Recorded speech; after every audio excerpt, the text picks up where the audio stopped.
But আপনারা নিশ্চয়ই জানেন যে আমরা তেলের বাজারকে এবং তেলকে বৈচিত্র্যময় করার জন্য আমরা আমাদের যে স্থানীয় সূত্রে যে আমরা তেল পাই প্রায় 6 লক্ষ টন তেল, যেটা আগে ক্রুড আকারে ভারতে রপ্তানি হয়ে যেত, আমরা তার উপরে 25% রপ্তানি শুল্ক আরোপ করেছি, যার বিনিময়ে আমরা মনে করছি যে এই তেলটা স্থানীয় বাজারে চলে আসবে এবং আমাদের প্রচুর আমদানি জন্য যে বৈদেশিক মুদ্রা ব্যবহার হয় সেটা সাশ্রয় হবে।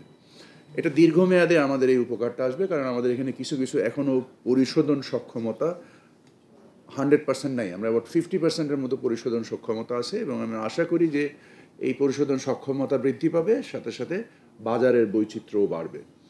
আপনারা জানেন যে মোটা দাগে আমাদের দেশে যে স্থানীয়ভাবে সরিষার তেল ছাড়া আমদানিকৃতভাবে পাম অয়েল এবং সয়াবিন অয়েল, সরকার যে নির্দিষ্ট মূল্য নির্ধারণ করেছে 175 টাকা, সেখানে কিন্তু পাম অয়েল বিক্রি হচ্ছে তার থেকে অনেক কম দামে।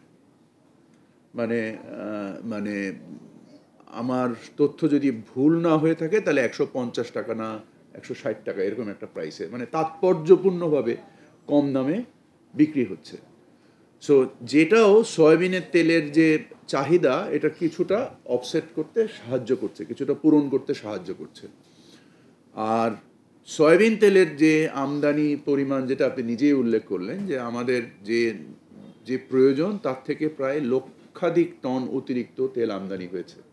সো এই মুহূর্তে বাজারে যদি আপনারা দেখেন, রমজানের যত পণ্য, খেজুর, ছোলা, ডাল, চিনি, শুধুমাত্র তেল একটা সমস্যা বিরাজ করছে। আমি আশা করি 7 থেকে 10 দিনের মধ্যে তেলের বাজার স্থিতিশীল থেকে নিম্নমুখী হয়ে যাবে এবং এই সরবরাহের যে ঘাটতি ঘটেছে, এক্ষেত্রে যেটা আমরা মাননীয় নৌ উপদেষ্টার কাছ থেকে জানতে পেলাম যে চিটাগং বন্দরে অনেক জাহাজ এভাবে ভাসমান গুদাম হিসেবে ব্যবহার হচ্ছে। বাট আমি নিজে চিটাগং বন্দরের খবর নিয়েছি এবং তার স্থিতি নিয়েছি, ওখান থেকে চিনির জাহাজ বেশ কিছু আছে, বাট তেলের জাহাজ অ্যাজ সাচ ওইরকম নাই স্যার। সো অন্য ভোগ্যপণ্যর একটা ইয়ে আছে এবং এটা যে মানে এটাও বাজারে আসবে, আমরা নিজেরাও এটা মনিটর করছি এবং আমাদের ভোক্তা অধিকার থেকে শুরু করে আমাদের মন্ত্রণালয়ের নির্দিষ্ট যে বাজার নিয়ন্ত্রণকারী যত সংস্থা আছে সকলে একযোগে কাজ করছে। টিসিবির অপারেশনকেও আমরা বিভাগ পর্যায়ে বিস্তৃত করেছি, যেখানে আমরা প্রায় 12 লক্ষ নতুন টিসিবির ট্রাক সেলের মাধ্যমে আরও নতুন করে আমরা এই পণ্যটা সরবরাহ করব, চাল সহ, খেজুর সহ, চিনি সহ। তো আমরা আশা করি যে ইনশাল্লাহ কিছুদিনের মধ্যেই আপনাদের তেলের সমস্যাটা মিটে যাবে। কি কারণে দায়ী? মানে এই যে বেশি ক্রাইসিস তৈরি করে দাম বৃদ্ধি ভোক্তা পর্যায়ে, সেটা এখানে শুধু কোম্পানিকে এককভাবে দায়ী করার সুযোগ সম্ভবত নেই, কারণ আপনারা যদি দেখেন যে এসও ব্যবসায়ী যারা প্রাথমিক এবং মানে দ্বিতীয় শ্রেণীতে বাংলাদেশে বেশ কিছু এসও ব্যবসায়ী আছেন, এবং এই যখন মিডিয়াতে এই ধরনের নিউজ হয় এবং এই নিউজের ফলেও খুচরা পর্যায়ে এবং যারা ডিলার্স আছেন এনারা সবাই এক ধরনের মজুদে অনুপ্রাণিত হন। এখন 1 টন চাহিদার বিপরীতে যদি 3 টন মেটেরিয়াল বাজারে না দেওয়া হয়, যতক্ষণ পর্যন্ত তার গুদামজাতকরণের সক্ষমতা থেকে যায় ততক্ষণ পর্যন্ত বাজারে বিভিন্ন রকমের নিউজের কারণে একটা অস্থিরতা বিরাজ করে। সো এই অস্থিরতার সময়টা পার হতে, যেহেতু আমদানি সংকট নেই এবং আমদানি পরিমাণগতভাবে অনেক বেশি, অতএব আমরা মিলগুলোর কাছ থেকে ডেটা নিচ্ছি তারা কি পরিমাণ তেল সরবরাহ করছে বাজারে। আমরা দেখছি যে প্রয়োজনের থেকেও অতিরিক্ত তেল তারা সরবরাহ করছে।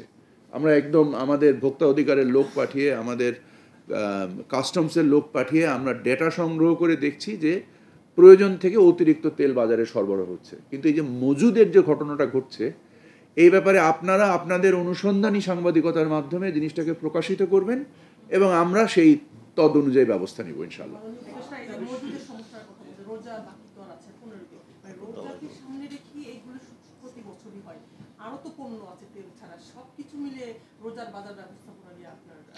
আল্লাহর রহমতে আর অন্য কোনো পণ্যে আমরা কোনো সংকট দেখছি না। আপনাদের যদি কোনো তথ্য থাকে বলেন, আমরা সেটা ব্যাপারে ব্যবস্থা নেব। আমি নিশ্চিতভাবেই আশ্বস্ত করছি আল্লাহর রহমতে কোনো পণ্যে, এবং যত পণ্যের মূল্য এখন যা আছে আমার কাছে মনে হয় ইনশাল্লাহ প্রত্যেকটা পণ্যের মূল্য আরও কমবে। মানে আপনি যদি রোজার পণ্য যেগুলো, ছোলা বলেন, খেজুর বলেন, এই ধরনের যত, বা চিনি বলেন, এই ধরনের পণ্য মূল্য আমি অস্থিতিশীল হওয়ার সুযোগ। লেবু আর বেগুন কিন্তু রোজার প্রোডাক্ট না, মানে আসলে আচ্ছা, লেবু আর বেগুন। লেবু সম্বন্ধে আমি ঠিক বলতে পারবো না, বাট ওইটা সম্বন্ধে আমার খবর নাই, কারণ ওটা কৃষি মন্ত্রণালয় ভালো বলতে পারবে। বাট আমদানিকৃত যত রোজার নির্ভর যে পণ্যগুলো আছে, এগুলো সম্বন্ধে আমার মনে হয় ইনশাল্লাহ আমি কোনো ধরনের অস্থিরতা তো দেখি না, আমি নিম্নমুখী দেখি। ওই যে আমি বললাম যে কিছু সংবাদ এমনভাবে প্রকাশিত হয় যে বাজারে অস্থিরতা তৈরি হয়। এই অস্থিরতা ঠিক কিছুটা প্যানিক বাইং, কিছুটা মজুদ, মানে খুচরা পর্যায়ে মজুদ, কিছুটা ডিলার পর্যায়ে মজুদ। এর ফলে এই সামগ্রিক একটা মজুদের ফলে বাজারে সরবরাহ এবং আমদানির ক্ষেত্রে কোনো ধরনের ঘাটতি তো নাই, বরং প্রচুর বাড়তি আছে।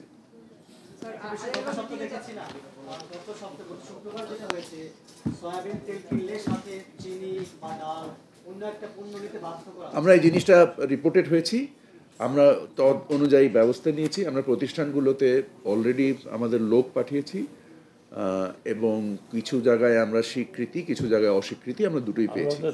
তারপরেও আমাদের ব্যক্তিগত বুদ্ধি অনুযায়ী আমরা মানে এই ধরনের ঘটনা যেন না ঘটে, পুনরাবৃত্তি না হয়, 1 নাম্বার। আর 2 নাম্বার হচ্ছে হলে আমরা ভোক্তা অধিকারের মাধ্যমে প্রয়োজনীয় শাস্তিমূলক ব্যবস্থা। Okay, thank you very much. Thank you. সাংবাদিকরা